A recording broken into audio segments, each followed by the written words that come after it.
manifestando, tal cual como lo vemos en la diapositiva, un dolor en la cintura y la ciática. No es raro que nuestros pacientes utilicen esta expresión. A veces la utilizan de mala manera, la utilizan no conociendo bien como de qué se trata, pero nos hablan de la ciática. A veces tenemos un día largo y no tenemos la curiosidad tan aguda y simple y llanamente le preguntamos al paciente, no sé si tal vez un poco agresivamente, que cómo sabe que es el ciático lo que le está doliendo. Y el paciente perfectamente nos puede dar una respuesta que nos desubique más, porque sí tiene de alguna manera idea de qué se trata el ciático, el dolor ciático, y nos puede responder, doctor, porque me duele la pierna. Eso nos puede llevar inevitablemente a pensar, pues madre, ¿será que el paciente tiene una hernia? Entonces, nos vamos automáticamente a pensar en todo lo que hemos aprendido sobre el tema y a la vez pensamos en la peor situación posible, que es que el paciente efectivamente tiene una hernia en la columna y que debemos hacer algo al respecto. Sin embargo, cuando hacemos ese análisis, olvidamos que ese dolor puede ser producido por una infinidad de diagnósticos distintos que perfectamente pueden emular un dolor ciático.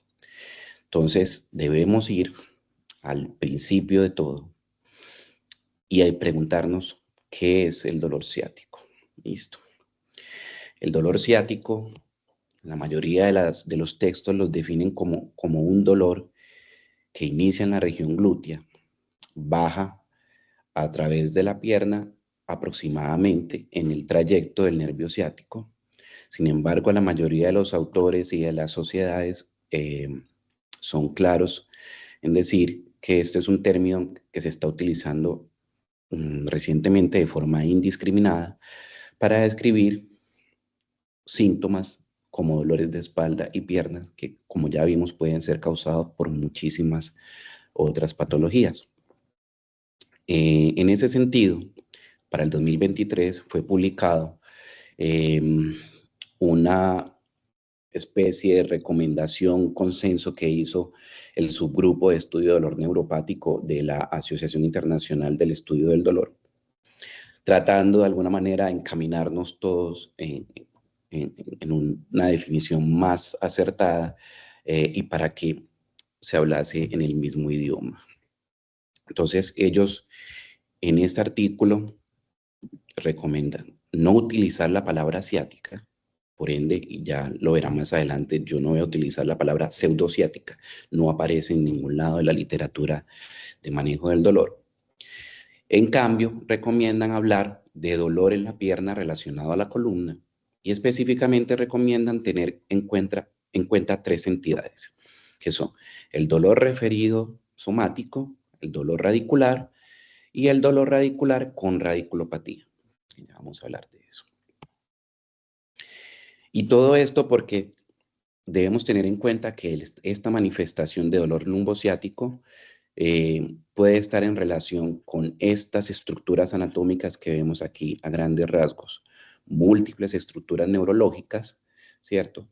Que salen de la columna, que son las raíces, más los nervios que se constituyen una vez salen de la raíz, de la columna, pero también dolores que pueden tener su origen en las distintas estructuras osteomusculares y articulares que constituyen la columna y que son vecinas a los nervios, hablando específicamente de discos intervertebrales, facetas articulares de la columna lumbosacra, la cadera y la articulación sacroiliaca. Entonces, teniendo esto en cuenta, vamos a puntualizar los dos primeros conceptos importantes cuando vamos a definir de qué estamos hablando cuando tratamos un paciente con dolor en la columna, dolor en la pierna relacionado con la columna. Y es definir si estamos ante un dolor neuropático o si estamos ante un dolor somático o somático referido. Las tres entidades que están recomendando el grupo de dolor neuropático de la Asociación Internacional de Estudio del Dolor. ¿Qué características específicas entonces tiene cada uno de ellos? El dolor neuropático, bien ustedes lo sabrán, se define como un dolor lancinante. Si vamos a la Real Academia, un dolor lancinante es algo similar a desgarro.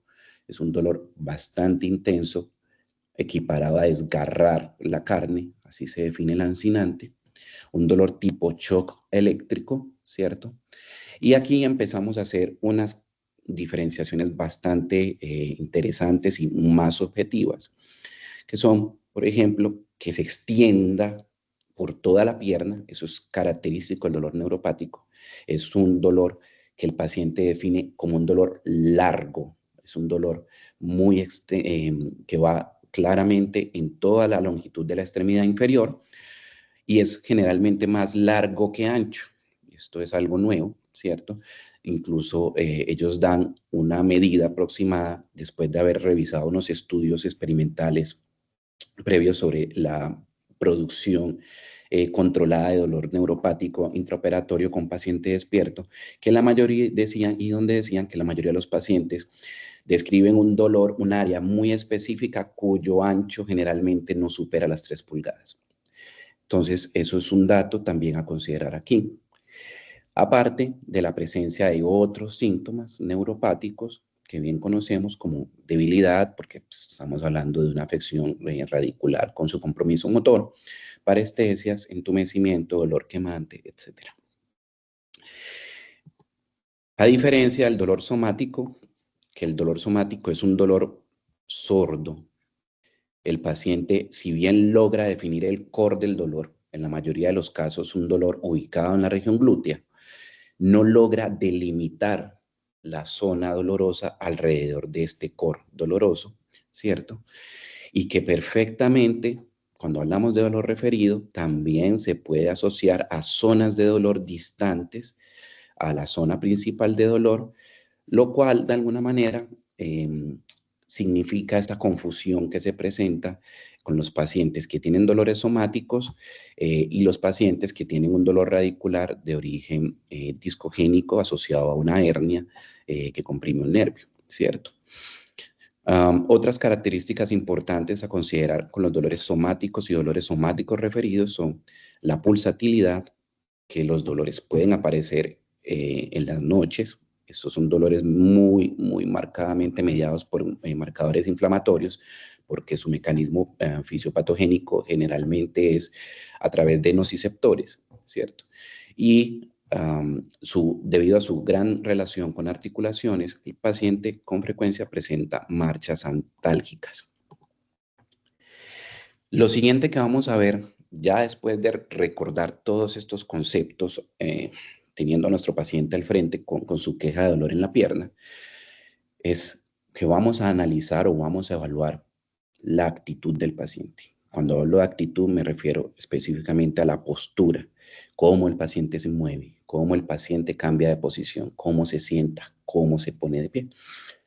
Y esto es una característica que en la práctica mía he notado con bastante frecuencia y es que el paciente que tiene canal lumbar estrecho, como lo vemos por ejemplo en esta tomografía que no es el mejor estudio para analizar, tiende para aliviar la presión intrarraquídea a inclinar el tronco hacia adelante, sacándolo perfectamente de su eje de gravedad y causando un desbalance.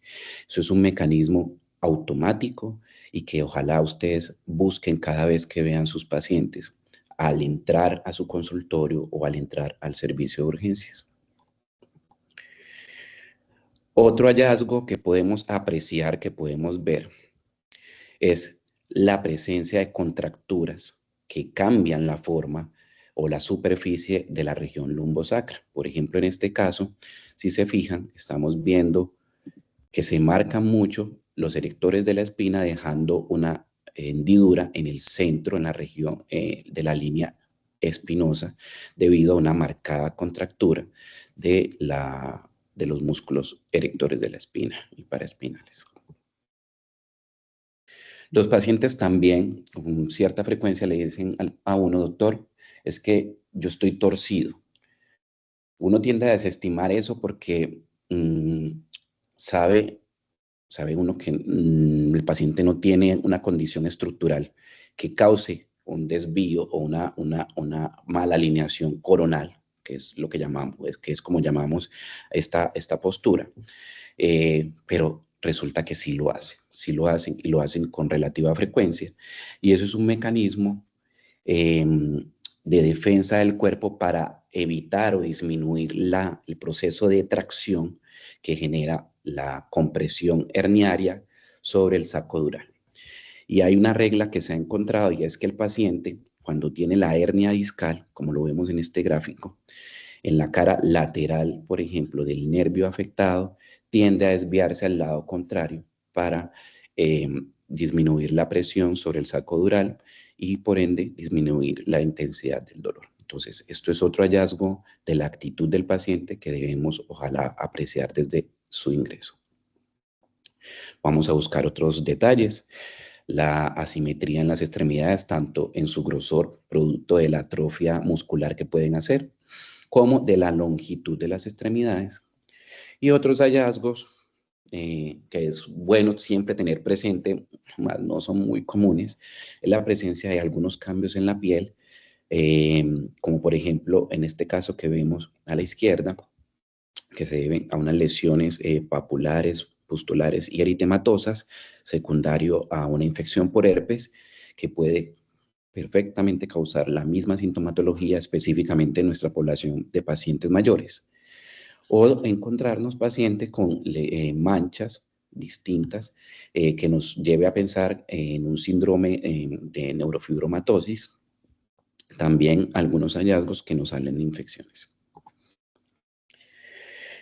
Cuando ya hicimos este primer análisis, eh, aquí voy a empezar a puntualizar este tema, y es que a pesar de que yo les mostré a ustedes una lista con muchísimas comorbilidades, les voy a hablar de las entidades más comunes que van a ver día a día en la consulta del paciente con dolor lumbar y dolor en la pierna. Y la primera condición que debemos siempre pensar, obviamente, aparte de la condición del dolor radicular con hernia lumbar, que es la predominante, eso bien lo sabemos todos, es el dolor sacroiliaco. Es una patología bastante desestimada, pero que cada vez se vuelve más frecuente, y si hacemos un adecuado análisis y una adecuada evaluación del paciente, la vamos a encontrar con mayor frecuencia, producto de el aumento de la población con sobrepeso que estamos teniendo. Eso está generando un fenómeno de estrés bastante significativo en las articulaciones sacroiliacas, y por ende los pacientes están haciendo bastante síndrome sacroiliaco o dolor sacroiliaco, que se manifiesta como un dolor lumbociático. Como bien ustedes lo saben, entonces la articulación sacroiliaca es esta articulación que permite la unión de la región lumbosacra con la pelvis. Es una patología, el dolor sacroiliaco, que muchos estudios incluso indican que puede representar hasta el 30% de los dolores por debajo del E5, y que si miramos la distribución dolorosa, perfectamente, como lo muestra acá, esta zona rosa o fucsia, se puede parecer a un dolor ciático por una compresión de S1, por ejemplo, ¿cierto? Entonces, no desestimemos esta posibilidad, no todo es hernia, es importante pensar en el dolor sacroiliaco. Y el otro factor muy, muy significativo por el cual debemos pensar en eso es por las posibles causas del dolor sacroiliaco y la severidad de la enfermedad subyacente. Esta puede ser perfectamente la primera manifestación de una enfermedad tan grave como una espondiloartropatía tipo espondilitis anquilosante. Entonces, hay que considerar siempre esta posibilidad. Entonces, ¿qué podemos hacer para confirmar o descartar esta sospecha? Vamos a hacer un examen físico. Y aquí yo les voy a mostrar lo que dice la evidencia, que son las principales maniobras que podemos hacer para aumentar la probabilidad diagnóstica y la certeza diagnóstica en una sospecha de una disfunción sacroiliaca. Entonces, tenemos, por ejemplo, maniobras como esta, que es la maniobra del Titrus Test, que es una maniobra en la que una vez se le pide al paciente poner la cadera en 90 grados, se ejerce una presión sobre la rodilla, tratando de generar un estrés antero-posterior entre la articulación sacroiliaca y el mismo sacro. Otra maniobra que se utiliza en estos pacientes es la maniobra de Gaenslen. Como lo ven, llevamos al paciente al borde de la camilla y la cadera que se va a evaluar o la sacroiliaca que se va a evaluar es la que queda cerca al borde de la camilla, ¿cierto? Vamos a llevar al paciente a una maniobra de flexión de la articulación no evaluada y de extensión a la vez de la cadera que se va a evaluar. Otra maniobra significativa es la maniobra de apertura sacroiliaca o pelvic distraction test, ¿cierto? El contrario, que es la compresión, esa la hacemos con el paciente en decúbito lateral. Y otra maniobra significativa es la maniobra de Gillette, que es, en pocas palabras, ejercer una presión contra el sacro. Si hacemos las 5 maniobras y las 5 maniobras dan positivas, tenemos una probabilidad bastante alta de estar ante un paciente con un dolor sacroiliaco. Dicen que si el paciente tiene menos de 45 años y al menos 3 de estas maniobras salen positivas, tenemos esta misma capacidad diagnóstica. Entonces, es bastante recomendado aplicar estas 5 maniobras, se pueden hacer muy rápidamente y el aporte a la evaluación del paciente es bastante significativo. El otro síndrome o la otra condición que considero es bastante importante tener en cuenta en este paciente que nos está consultando con dolor lumbar y en la pierna es el síndrome del músculo piramidal. Este es relevante porque es el 36%, es un tercio de las causas de dolor glúteo y en las piernas. Como lo vemos en la gráfica de la derecha, tiene una distribución también bastante parecida al dolor lumbociático. Sin embargo, esta, a diferencia de la patología herniaria discal y de la sacroilitis, generalmente no va más allá de la rodilla. Eso es importante tenerlo presente. Sin embargo, es una patología bastante discapacitante, bastante discapacitante. Y el escándalo, si me permiten la expresión, la limitación que muestra el paciente que tiene esta condición generalmente desubica un poco la evaluación que estamos haciendo y nos lleva a pensar otra vez, como en la primera gráfica que les mostré, en una condición seria como una compresión radicular por hernia. ¿Listo? Entonces, es importante pensar en esta condición, ir más allá, hacer una adecuada evaluación y no confundirnos. ¿Cómo evaluamos clínicamente el paciente que puede tener una patología del piramidal? Tenemos 4 maniobras. En pocas palabras, todas estas maniobras se enfocan en solicitar o en estimular de manera activa o pasiva la rotación de la cadera. Como por ejemplo, entonces, esta maniobra que vemos en la gráfica A, que es la maniobra de la extensión piramidal activa. Como lo ven, le vamos a pedir al paciente que sostenga esta posición y que no permita que hagamos una aducción de las caderas. La B es la misma, la maniobra de Betty, sin embargo, es solo contra gravedad. Esta maniobra de la C, lo que el paciente está haciendo ahí es mantener la posición y el evaluador intenta hacer una rotación interna de la cadera contra resistencia. Y algo similar sucede en la D, solo que el paciente está sentado. En esta maniobra, es la maniobra de Pace, usted le dice al paciente, por favor, abra las piernas, separe las rodillas y lo debe hacer contra resistencia. Si en cualquiera de estas maniobras el paciente aqueja dolor, ardor en la región glútea o incluso en la extremidad afectada, se considera que la maniobra es positiva para patología del músculo piramidal. Las 4 maniobras juntas aportan una sensibilidad y especificidad diagnóstica bastante altas. Cabe resaltar que antes de llevar a este paciente a hacer estas maniobras, primero hacemos una evaluación táctil de los puntos significativos de dolor. que en el caso del piramidal es cercano a la unión sacroiliaca y en la región trocantérica, porque si bien lo notan ustedes, el músculo piramidal va por la escotadura asiática y se inserta en el trocánter mayor. Listo. Ahora, la patología que obviamente vamos siempre a considerar aquí, la radiculopatía lumbar es la causa más común de este patrón doloroso, y si miramos en algunos estudios, eh, es perfectamente hasta el 85% de esta manifestación, y como bien lo saben, se debe, en la mayoría de los casos, a condiciones compresivas e inflamatorias desde la columna. A eso se debe que muchas también de las clasificaciones del dolor lumbociático consideren los dos espacios anatómicos principalmente, los espacios intracanales o intraespinales y los extraespinales.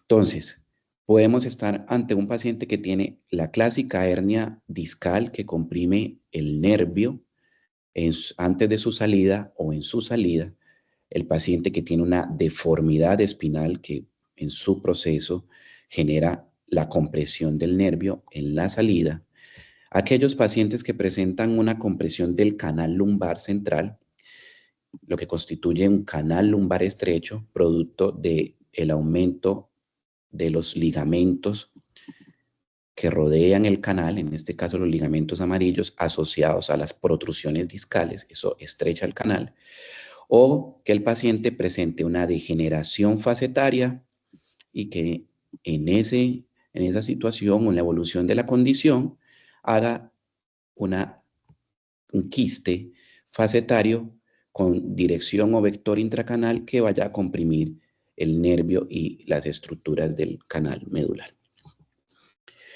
Bien lo saben ustedes, existe entonces la famosa maniobra de la SEC, que consiste en elevar la extremidad afectada hasta cierta medida, perdón, y con esta maniobra estimular de alguna manera la zona de compresión y evaluar si esto genera una descarga similar a la que el paciente manifiesta en sus momentos más dolorosos. Eso es importante tenerlo presente. Sin embargo, también es importante saber que el LASEK hay que hacerlo bien. Listo. No sirve un LASEK de menos de 35 grados. En este caso, solamente apenas estamos empezando a generar una atracción en la zona de compresión. La zona ideal de LASEK, o para evaluar el LASEK y considerarlo efectivo, está entre los 35 y 75 grados, pues generalmente no llega hasta allá, son casi siempre 60. Aquí ya estamos generando probablemente una tracción activa del nervio ciático, y ya todo lo que duela por fuera de ese rango es dolor generalmente osteomuscular. Listo. Se habla también de la maniobra de Bragard, que es extender la extremidad, el pie específicamente, cuando ya está la pierna y el muslo en la rodilla estirada, para aumentar este grado de compresión. Sin embargo, el Bragard realmente no tiene mucha evidencia como una maniobra que incremente la sensibilidad y mucho menos la especificidad del diagnóstico. Recomiendo algo práctico, y es: no hagan el LASEK así desde el comienzo. Generalmente los pacientes que atendemos son pacientes mayores que tienen también condiciones articulares asociadas. Pueden tener patología en la cadera, patología en la rodilla. Entonces, si levantamos la pierna del paciente completamente estirado, podemos estimular dolor en otras partes que pueden confundir adecuadamente la interpretación de esto. Por lo que recomendamos siempre hacer una flexión de la cadera y de la rodilla, con la misma rodilla flexionada, y una vez estemos en el grado que necesitamos, extendemos la rodilla. Listo. En esta situación, ahora sí, vamos a evaluar el resto de los elementos importantes de un examen radicular que son muy importantes, como por ejemplo la fuerza, ¿cierto? Vamos a mirar al paciente cómo hace plantiflexión, cómo hace dorsiflexión, la fuerza que tiene el paciente para hacer una flexión de la rodilla y de la cadera, y también la extensión, muy importante.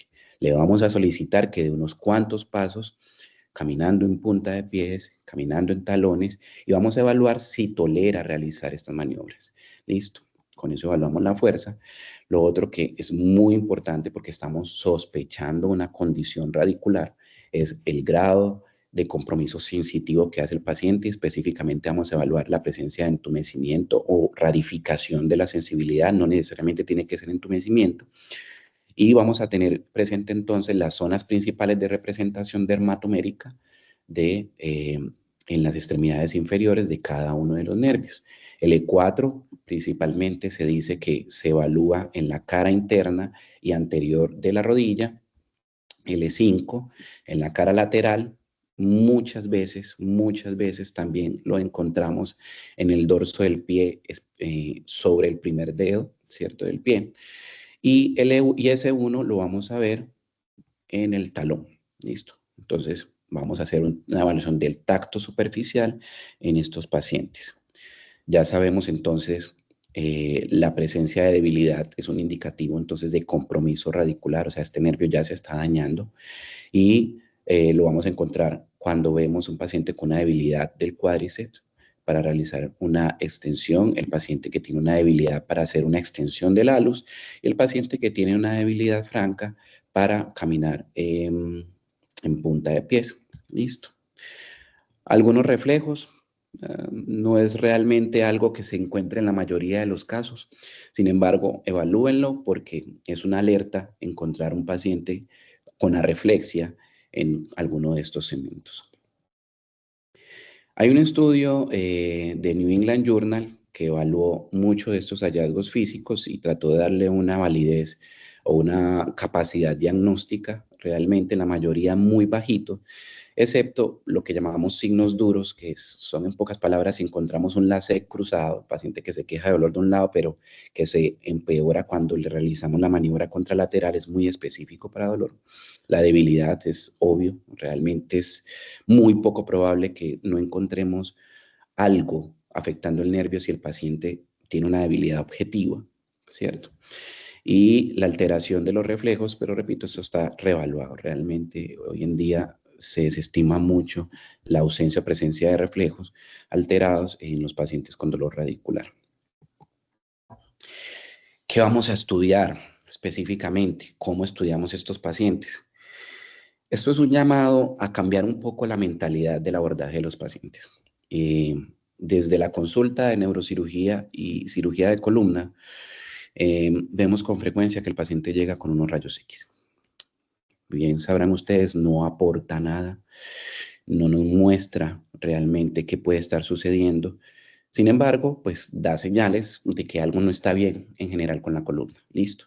En los rayos X podemos ver esa imagen que les mostré del paciente que hace un desbalance coronal de su columna, que desvía su tronco fuera de su eje de gravedad, que en muchas ocasiones ustedes van a leer que el radiólogo se lo reporta como una escoliosis, pero no es una escoliosis, no sé si lo saben, pero tengan presente que una escoliosis se define como un desvío en el sentido coronal de más de 10 grados en una curvatura, ¿cierto?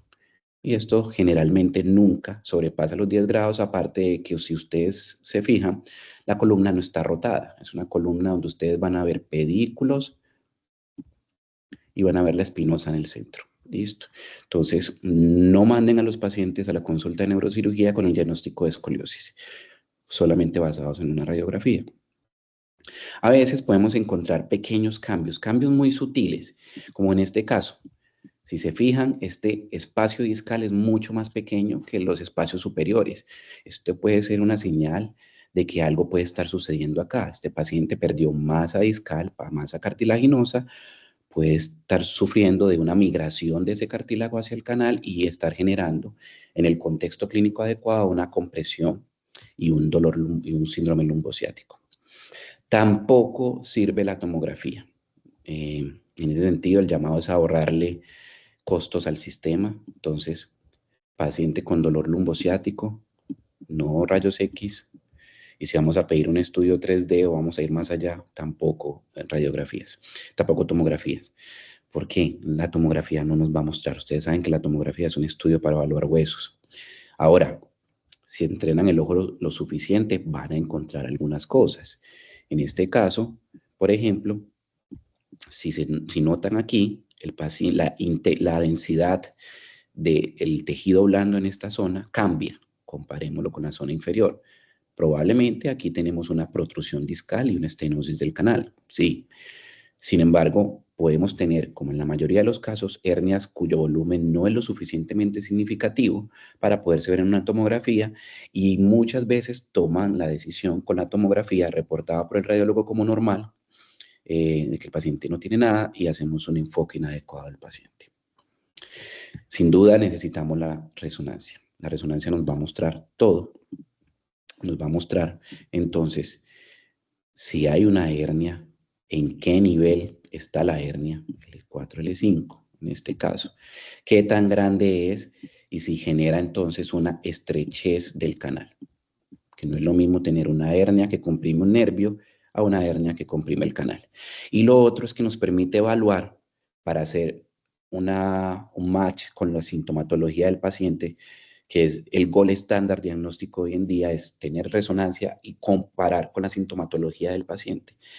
Nos permite evaluar entonces la proyección axial de la resonancia y determinar si aquella hernia que estamos viendo está más a la derecha, comprimiendo entonces el nervio del lado derecho, ¿cierto? Como lo vemos acá, o comprime más la izquierda, o comprime todo el canal. ¿Listo? Entonces es importantísimo. Realmente la resonancia para nosotros en esta sospecha diagnóstica lo es todo. ¿Listo? En alguno de los otros diagnósticos que vimos, juega un papel bastante significativo. Entonces, específicamente hablando de los pacientes con sospecha de patología sacroiliaca, después de que ustedes hicieron la anamnesis, el paciente manifestó un dolor en esa zona y ustedes hicieron su examen físico y tienen 3 o 5 criterios que les sugiere patología sacroiliaca, solicitar una resonancia sacroiliaca sería entonces la mejor alternativa para evaluar esta sospecha diagnóstica, y es un estudio donde podemos ver hallazgos como estos, que son la intensidad y cambio de la médula ósea en relación con la articulación sacroiliaca, lo que de alguna manera nos acercaría mucho más al diagnóstico de sacroilitis. Lo que pasa es que el diagnóstico definitivo para la mayoría de los estudios se hace es después de intervencionismo analgésico, un bloqueo en la zona y una mejoría importante después de aquel bloqueo.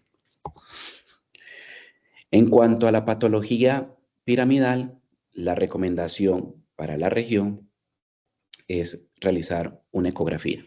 Es un estudio barato y que la mayoría de los radiólogos están lo suficientemente entrenados para identificar entonces la presencia de líquido en relación a el tendón del músculo piramidal, aparte del engrosamiento que puede presentar, o incluso con ecografías de alta intensidad, el radiólogo puede identificar la presencia de compresión del nervio ciático en relación con el músculo piramidal. Entonces, es como el estudio más importante y, repito, es barato, es de fácil acceso en el paciente en el cual tenemos una sospecha de patología del músculo piramidal. Bueno, nos preguntaremos qué con la electromiografía. Muchachos, no es el primer estudio. No es el primer estudio. Nos llega mucho paciente con los siguientes 2 estudios: rayos X y electromiografía. Realmente no aportan nada en el proceso diagnóstico del paciente. La utilidad hoy en día en el paciente que consulta por primera vez con una queja de dolor lumbar y en miembros inferiores para realizar entonces la electromiografía es en el paciente en el cual ustedes sospechen una polineuropatía. Entonces, el paciente que ustedes saben que tiene una condición que lo predispone a desarrollar la polineuropatía, la diabetes, pacientes que reciben quimioterapia, los que tienen una hipoestesia en patrón de calcetín, obviamente indaguen también si tienen síntomas en miembros superiores, y la presencia entonces de un compromiso bilateral en parches, sin un patrón radicular claro. Ustedes ya hicieron un examen y dicen, no, esto no me cuadra del todo para una radiculopatía, para una patología sacroiliaca, para un piramidal, este paciente tiene algo más. Entonces, es mejor hacerle una electromiografía. Estamos hablando del paciente que les llegan a ustedes con estos síntomas, pero que obviamente no tiene factores de riesgo para pensar en una patología vascular como causa de estos síntomas, porque eso es algo también bastante común en la población añosa de nuestro país. Y esto, con el conocimiento de ustedes, ya lo sabrán entonces enfocar.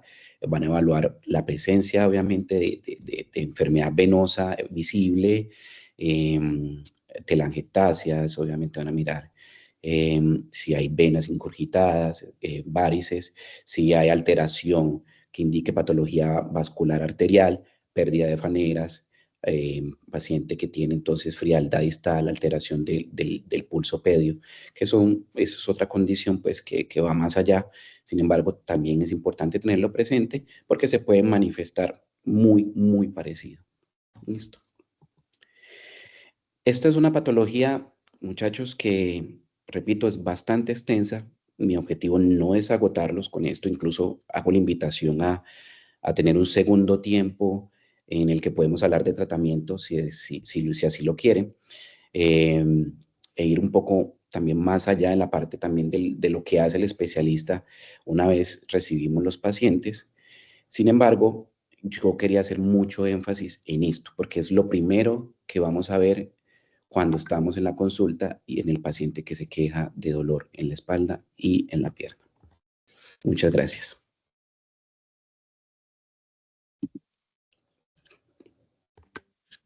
No, muy buena charla, de verdad que siento que no hubo una mejor explicación para este tema como tan como inespecífico que a veces no nos explican durante el pregrado, porque el enfoque del dolor lumbar es algo que como que se pasa muy por encima durante el pregrado y ya uno llega, por ejemplo, a la práctica ya como estudiante, como interno, y ya uno se enfrenta a pacientes que realmente uno no sabe enfocar porque nunca se habló como tal de la diferencia